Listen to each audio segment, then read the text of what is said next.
ರಾಷ್ಟ್ರ ರಾಜಕಾರಣಕ್ಕೆ ಬರಲ್ಲ. ಹಾಗಾದ್ರೆ ಮುಂದಿನ ನಡೆ ಏನು? ಸಿದ್ದರಾಮಯ್ಯ ಮುಂದೇನ್ ಮಾಡ್ತಾರೆ?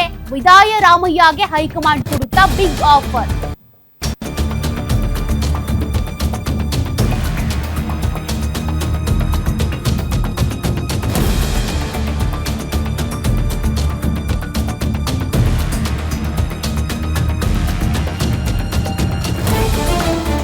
ಹೈಕಮಾಂಡ್ ಅಂಗಳದಲ್ಲಿ ಇವತ್ತು ಎಲ್ಲವೂ ನಿರ್ಧಾರವಾಗುತ್ತಾ?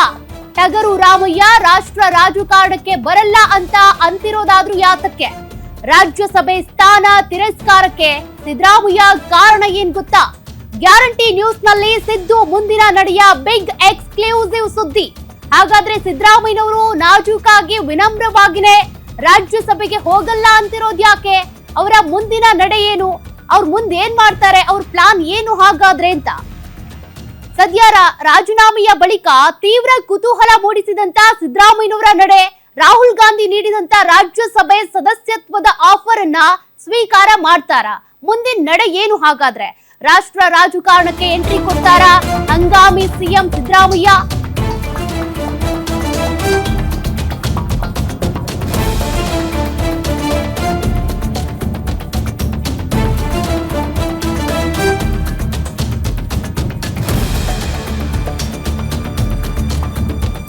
ರಾಷ್ಟ್ರ ರಾಜಕಾರಣಕ್ಕೆ ಎಂಟ್ರಿ ಕೊಡ್ತಾರ ಹಂಗಾಮಿ ಸಿಎಂ ಸಿದ್ದರಾಮಯ್ಯ ಅಂತ ಬಂದಾಗ ಅವ್ರಿನ್ನೂ ಕೂಡ ಅದ್ರ ಬಗ್ಗೆ ಏನು ಹೇಳಿಲ್ಲ. ಮಲ್ಲಿಕಾರ್ಜುನ ಖರ್ಗೆ ನಂತರ ಸಿದ್ದರಾಮಯ್ಯಗೆ ಒಲಿಯುತ್ತಾ ಎಐಸಿಸಿ ಪಟ್ಟ.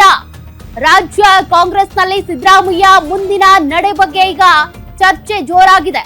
ರಾಷ್ಟ್ರ ಮಟ್ಟದಲ್ಲಿ ಹಿಂದುಳಿದ ವರ್ಗಗಳ ಪ್ರಭಾವಿ ನಾಯಕನಾಗಿರುವಂತ ಸಿದ್ದರಾಮಯ್ಯ ಇವರನ್ನ ರಾಷ್ಟ್ರ ರಾಜಕಾರಣಕ್ಕೆ ಬೆಳೆಸ್ಕೊಳ್ಳೋದಕ್ಕೆ ರಾಹುಲ್ ಗಾಂಧಿ ಲೆಕ್ಕಾಚಾರ ಹಾಕಿದ್ದಾರಾ?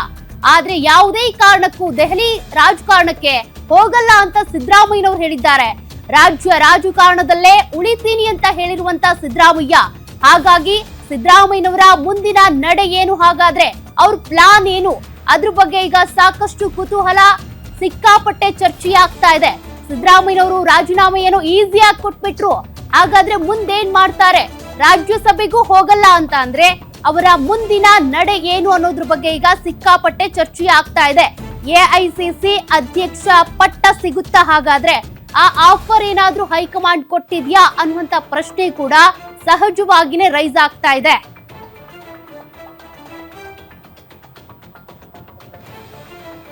ಇನ್ನು ರಾಜ್ಯಸಭಾ ಸ್ಥಾನ ತಿರಸ್ಕರಿಸ್ತಾ ಇರೋದು ಯಾಕೆ ಸಿದ್ದರಾಮಯ್ಯ?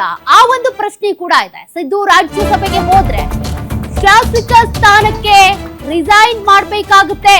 ಹಾಗಾಗಿನೇ ಸಿದ್ದರಾಮಯ್ಯನವರು ತಮ್ಮ ತವರು ಜಿಲ್ಲೆ ಅಲ್ಲೇ ಉಳ್ಕೊಳ್ಬೇಕು ಅಥವಾ ಕರ್ನಾಟಕದಲ್ಲೇ ಇರಬೇಕು ಅನ್ನುವಂತ ಪಟ್ಟು ಹಿಡಿದಿರೋದು.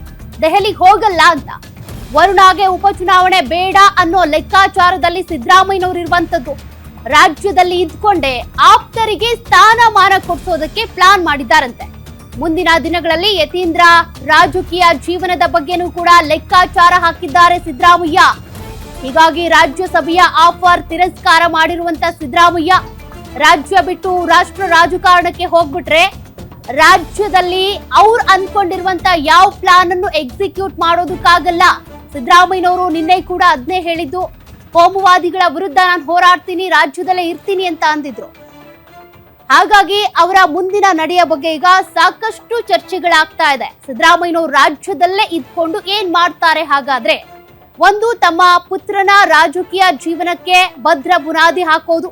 ಮತ್ತೊಂದು, ವರ್ಣಾ ಕ್ಷೇತ್ರಕ್ಕೆ ರಾಜೀನಾಮೆ ಕೊಡುವಂತ ಪರಿಸ್ಥಿತಿ ಬರಬಾರ್ದು, ಉಪಚುನಾವಣೆ ಆಗ್ಬಾರ್ದು ಅನ್ನುವಂತ ಕಾರಣಕ್ಕೆ ಅವರು ಶಾಸಕ ಸ್ಥಾನಕ್ಕೆ ರಾಜೀನಾಮೆ ಕೊಡದೆ ಉಳ್ಕೊಳ್ಳೋದಕ್ಕೆ ಅಂತ ರಾಜ್ಯದಲ್ಲೇ ಇರ್ತೀನಿ ಅಂತೇಳಿ ಹೇಳ್ತಾ ಇರುವಂತದ್ದು. ಮತ್ತಷ್ಟು ಡೀಟೇಲ್ಸ್ ಕೊಡ್ತಾರೆ ಮಾರುತಿ ಲೈವ್ ಅಲ್ಲಿ ಇದ್ರು. ಮಾರುತಿ, ಈಗಾಗಲೇ ಸಿದ್ದರಾಮಯ್ಯನವರು ರಾಜೀನಾಮೆಯನ್ನು ಈಸಿಯಾಗಿ ಕೊಟ್ಬಿಟ್ರು, ಆದ್ರೆ ಅವರ ಮುಂದಿನ ನಡೆ ಏನು ಅನ್ನೋದ್ರ ಬಗ್ಗೆ ಸಾಕಷ್ಟು ಚರ್ಚೆಗಳಾಗ್ತಾ ಇದೆ. ಅವ್ರು ರಾಜ್ಯಸಭೆಗೆ ಹೋಗಲ್ಲ ಅಂತೇಳಿ ವಿನಮ್ರವಾಗಿನೇ ಆ ಆಫರ್ ಅನ್ನ ರಿಜೆಕ್ಟ್ ಮಾಡಿದ್ರು. ಏನ್ ಕಾರಣ? ಮುಂದಿನ ನಡೆ ಏನು ಅಂತ? ಸೌಖ್ಯ, 2 ದಿನಗಳ ಹಿಂದೆ ದೆಹಲಿಗೆ ಸಿದ್ದರಾಮಯ್ಯ ಅವರು ಭೇಟಿ ಕೊಟ್ಟಾಗಲೇ ರಾಹುಲ್ ಗಾಂಧಿ ಅವರು ಮೊದಲು ಆಫರ್ ಇಟ್ಟಿದ್ದೆ, ನೀವು ರಾಜ್ಯ ರಾಜಕಾರಣದಿಂದ ರಾಷ್ಟ್ರ ರಾಜಕಾರಣಕ್ಕೆ ಬರಬೇಕು ಅಂತ. ಸದ್ಯದ ಕಾಂಗ್ರೆಸ್ ಪರಿಸ್ಥಿತಿ ನೋಡ್ತಿದ್ರೆ ಸಿದ್ದರಾಮಯ್ಯ ಅಂತವರು ರಾಷ್ಟ್ರ ರಾಜಕಾರಣದಲ್ಲಿ ಇರಬೇಕು ಅನ್ನುವಂತ ಒಂದು ಲೆಕ್ಕಾಚಾರ ರಾಹುಲ್ ಗಾಂಧಿ ಅವ್ರದ್ದು. ಯಾಕಂತ ಹೇಳಿದ್ರೆ ರಾಷ್ಟ್ರ ಮಟ್ಟದಲ್ಲಿ ನರೇಂದ್ರ ಮೋದಿ, ಅಮಿತ್ ಶಾ ಮತ್ತೆ JP ನಡ್ಡಾ ಅಂತ ಘಟಾನುಘಟಿ ನಾಯಕರನ್ನ ಫೇಸ್ ಮಾಡುವಂತಹ ನಾಯಕರುಗಳ ಕೊರತೆ ಇದೆ ಅನ್ನುವಂಥದ್ದು. ಹೀಗಾಗಿ ನೀವು ರಾಜ್ಯ ರಾಜಕಾರಣದಿಂದ ರಾಷ್ಟ್ರ ರಾಜಕಾರಣಕ್ಕೆ ಬನ್ನಿ ಅನ್ನುವಂತಹ ಓಪನ್ ಆಫರ್ ಅನ್ನು ರಾಜ್ಯಸಭಾ ಚುನಾವಣೆ ಈಗ ಜೂನ್ ತಿಂಗಳಲ್ಲಿ ನಡೀತಾ ಇದೆ. ಈ ಜೂನ್ ತಿಂಗಳಲ್ಲಿ ನೀವು ನಾಮಪತ್ರವನ್ನ ಸಲ್ಲಿಕೆ ಮಾಡಿ ನೀವು ರಾಜ್ಯಸಭೆಗೆ ಬನ್ನಿ. ರಾಜ್ಯಸಭೆಯಲ್ಲಿ ಒಂದು ವೇಳೆ ಮಲ್ಲಿಕಾರ್ಜುನ್ ಖರ್ಗೆ ಅವರ ಅವಧಿ ಕೂಡ ಮುಕ್ತಾಯ ಆಗ್ತಾ ಇದೆ. ಆ ಮಲ್ಲಿಕಾರ್ಜುನ್ ಖರ್ಗೆ ಅವರು ಪುನರ್ ಆಯ್ಕೆ ಆದ್ರೂ ಕೂಡ ರಾಜ್ಯಸಭೆಯಲ್ಲಿ ಮತ್ತೆ ವಿರೋಧ ಪಕ್ಷದ ಸ್ಥಾನವನ್ನ ಕೊಡೋದು ಬಹಳಷ್ಟು ಡೌಟ್ ಅನ್ನುವಂತ ಒಂದು ಲೆಕ್ಕಾಚಾರಗಳು ಕೂಡ ಶುರುವಾಗಿದ್ದಾವೆ. ಹೀಗಾಗಿ ಸಿದ್ದರಾಮಯ್ಯ ಅವರು ಒಂದು ವೇಳೆ ರಾಜ್ಯಸಭೆಗೆ ಒಪ್ಕೊಂಡಿದ್ದೆ ಆಗಿದ್ರೆ ಬಹುತೇಕ ರಾಜ್ಯಸಭೆಯಲ್ಲಿ ವಿರೋಧ ಪಕ್ಷದ ಸ್ಥಾನವನ್ನ ರಾಹುಲ್ ಗಾಂಧಿ ಅವರು ಒದಗಿಸ್ಕೊಡ್ತಿದ್ರು. ಜೊತೆಗೆ ಮುಂದಿನ ರಾಜ್ಯಗಳಲ್ಲಿ ಬರುವಂತಹ ವಿಧಾನಸಭಾ ಚುನಾವಣೆಗಳಾಗಿರ್ಬೋದು, ಲೋಕಸಭಾ ಚುನಾವಣೆ 2029 ಲೋಕಸಭಾ ಚುನಾವಣೆ ಆಗಿರ್ಬೋದು, ರಾಹುಲ್ ಗಾಂಧಿ ಅವರ ತಲೆಯಲ್ಲಿ ಓಡ್ತಾ ಇರೋದು ಏನಂತ ಹೇಳಿದ್ರೆ ಬಿಜೆಪಿ ಮಾಡ್ತಾ ಇರುವಂತಹ ರಾಷ್ಟ್ರಾದ್ಯಂತ ಹಿಂದುತ್ವ ಪಾಲಿಟಿಕ್ಸ್ ಏನಿದೆ ಇದಕ್ಕೆ ವಿರುದ್ಧವಾಗಿ ಅಹಿಂದ ಪಾಲಿಟಿಕ್ಸ್ ಮಾಡಬೇಕು ಅಂತ ಹೇಳ್ಬಿಟ್ಟು ಹೀಗಾಗಿ ಸಿದ್ದರಾಮಯ್ಯ ಅಂತವರು ದೆಹಲಿಯಲ್ಲಿ ಇದ್ದಿದ್ದೆ ಆದ್ರೆ ಕೇವಲ ಕರ್ನಾಟಕಕ್ಕಷ್ಟೇ ಲಾಭ ಆಗೋದಿಲ್ಲ, ಇಡೀ ದೇಶಕ್ಕೆ ನಾವು ಅಹಿಂದ ಅಜೆಂಡಾದ ಮೇಲೆ ಚುನಾವಣೆಯನ್ನ ಎದುರಿಸಬಹುದು ಅನ್ನುವಂತ ಒಂದು ಲೆಕ್ಕಾಚಾರದಲ್ಲಿ ಸಿದ್ದರಾಮಯ್ಯ ಅವರನ್ನ ದೆಹಲಿಗೆ ಕರೆಸ್ಕೊಳ್ಳೋದಕ್ಕೆ ರಾಹುಲ್ ಗಾಂಧಿ ಅವರು ಬಹಳಷ್ಟು ಉತ್ಸಾಹದಲ್ಲಿದ್ರು. ಇದು ಕೇವಲ ರಾಹುಲ್ ಗಾಂಧಿ ಅವರ ಒಬ್ಬರ ನಿರ್ಧಾರ ಅಲ್ಲ. ರಾಹುಲ್ ಗಾಂಧಿ, ಮಲ್ಲಿಕಾರ್ಜುನ್ ಖರ್ಗೆ, ಸೋನಿಯಾ ಗಾಂಧಿ ಹಾಗೂ ಪ್ರಿಯಾಂಕಾ ಗಾಂಧಿ ಸೇರಿದಂತೆ ವೇಣುಗೋಪಾಲ್ ಹಾಗೂ ಸುರ್ಜೇವಾಲಾ ಸೇರಿದಂತೆ ಎಐಸಿಸಿ ಮಟ್ಟದಲ್ಲಿರುವಂತಹ ಪ್ರಮುಖ ನಾಯಕರುಗಳ ಒಂದು ಒತ್ತಾಯವೂ ಕೂಡ ಆಗಿತ್ತು. ಆದ್ರೆ ಸಿದ್ದರಾಮಯ್ಯ ಅವ್ರಿಗೆ ಅದ್ಯಾಕೋ ಗೊತ್ತಿಲ್ಲ, ರಾಜ್ಯ ರಾಜಕಾರಣದಿಂದ ರಾಷ್ಟ್ರ ರಾಜಕಾರಣಕ್ಕೆ ಹೋಗೋದಕ್ಕೆ ಆಸಕ್ತಿ ತೋರಿಸಿಲ್ಲ. ಕಾರಣ ಏನಂತ ಹೇಳಿದ್ರೆ ಈ ಹಿಂದೆ ದೇವೇಗೌಡರ ಜೊತೆ ಇದ್ದಂತಹ ಸಂದರ್ಭದಲ್ಲಿ ಅವರು 2 ಬಾರಿ ಲೋಕಸಭಾ ಚುನಾವಣೆಗೆ ಸ್ಪರ್ಧೆ ಮಾಡಿದ್ರು. ಒಂದಂತೂ ಕೊಪ್ಪಳದಲ್ಲಿ ಕೇವಲ 2,000 ಮತಗಳ ಅಂತರದಿಂದ ಲೋಕಸಭಾ ಚುನಾವಣೆಯನ್ನ ಸೋತಿದ್ರು. ಹೀಗಾಗಿ ಅದಾದ ಬಳಿಕ ಅವ್ರು ಯಾವತ್ತೂ ಕೂಡ ರಾಷ್ಟ್ರ ರಾಜಕಾರಣದ ಕಡೆ ಹೋಗ್ಬೇಕು ಅಂತ ಅನ್ಕೊಂಡೇ ಇರ್ಲಿಲ್ಲ. ಇದನ್ನ ಬಹಿರಂಗವಾಗಿ ಹಲವು ಬಾರಿ ಸಿದ್ದರಾಮಯ್ಯ ಅವರು ಕೂಡ ಹೇಳಿದ್ದಾರೆ. ನಿನ್ನೆ ಸುದ್ದಿಗೋಷ್ಠಿಯಲ್ಲೂ ಕೂಡ ಇದನ್ನೇ ಹೇಳಿದ್ದು, ನನಗೆ ರಾಜ್ಯ ರಾಜಕಾರಣ ಬಿಟ್ರೆ ರಾಷ್ಟ್ರ ರಾಜಕಾರಣದ ಬಗ್ಗೆ ಆಸಕ್ತಿ ಇಲ್ಲ, ಹೀಗಾಗಿ ನಾನು ಸಕ್ರಿಯ ರಾಜಕಾರಣದಲ್ಲಿ ಇರ್ತೀನಿ. ಜೊತೆಗೆ ವರ್ಣ ಕ್ಷೇತ್ರದ ಜನ 5 ವರ್ಷಗಳ ಕಾಲ ಶಾಸಕರಾಗಿ ಇರುವಂತೆ ನನಗೆ ಅವಕಾಶವನ್ನು ಮಾಡಿಕೊಟ್ಟಿದ್ದಾರೆ.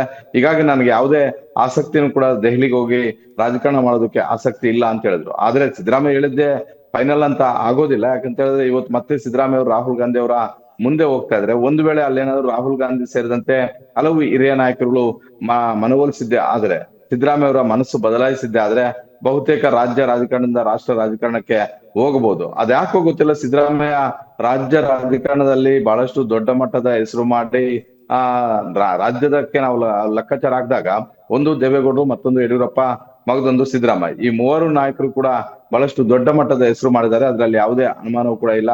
ದೇವೇಗೌಡರನ್ನ ಹೊರತುಪಡಿಸಿದ್ರೆ ಯಡಿಯೂರಪ್ಪ ಅವ್ರಿಗೂ ಕೂಡ ರಾಷ್ಟ್ರ ರಾಜಕಾರಣ ಆಡು ಬರ್ಲಿಲ್ಲ. ಅದೇ ರೀತಿ ಸಿದ್ದರಾಮಯ್ಯ ಅವ್ರಿಗೂ ಕೂಡ ರಾಷ್ಟ್ರ ರಾಜಕಾರಣ ಅಂತ ಹೇಳಿದ್ರೆ ನಾನು ಇನ್ನಷ್ಟು ದೂರ ಅನ್ನುವಂತ ಒಂದು ಅಭಿಪ್ರಾಯಗಳನ್ನ ವ್ಯಕ್ತಪಡಿಸ್ತಾ ಇರೋದು ನೋಡಿದ್ರೆ ದೆಹಲಿಯ ಹಿಂದಿ ಪೊಲಿಟಿಕ್ಸ್ ಬಗ್ಗೆ ಇಬ್ಬರ ನಾಯಕರು ಕೂಡ ಆಸಕ್ತಿ ಇಲ್ಲದಂತೆ ಕಾಣಿಸ್ತಿದೆ. ಹೀಗಾಗಿ ಸಿದ್ದರಾಮಯ್ಯ ಅವರು ದೆಹಲಿಯ ಪೊಲಿಟಿಕ್ಸ್ ಅಂದ ತಕ್ಷಣ ದೂರ ಅನ್ನುವಂತ ಒಂದು ಮಾತುಗಳನ್ನ ಆಡ್ತಾ ಇರೋಂಥದ್ದು.